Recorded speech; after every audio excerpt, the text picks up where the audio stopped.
Hello.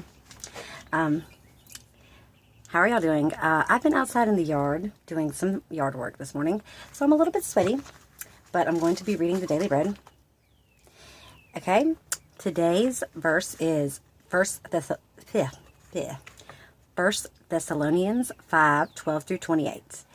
The one who calls you is faithful, and he will do it. The story is called In God's Hands. I'm getting all tongue twisted today. Okay. Turning 18 ushered in a new era in my daughter's life. Legally an adult, she now had the right to vote in future elections and would soon embark on life after graduating from high school. This shift had instilled in me a sense of urgency. I would have precious little time with her under my roof to impart to her the wisdom she'd need to face the world on her own. How to manage finances, stay alert to world issues, and make sound decisions. My sense of duty to equip my daughter to handle her life was understandable. After all, I loved her and desired for her to flourish. But I realized that while I had an important role, it wasn't solely or even primarily my job. In Paul's words to the Thessalonians, a group of people he considered his children in the faith because he taught them about Jesus, he urged them to help one another, but ultimately he trusted their growth in God. He acknowledged that God would sanctify them through and through.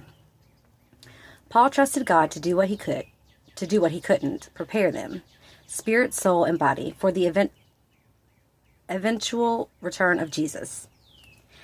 Though his letters to the Thessalonians contained instructions, his trust in God for their well-being and preparedness teaches us that growth in the lives of those we care for is ultimately in God's hands. And that was by Kristen Holmberg. So the questions for today are, how have you observed God helping you to grow in Him, and whose growth do you need to entrust to Him? I've observed God helping me to grow in Him by the fact that I'm reading my Bible again and not relying on social media or, YouTube and things like that, or tarot card readings. So God is helping me to grow in Him by relying on Him for my advice.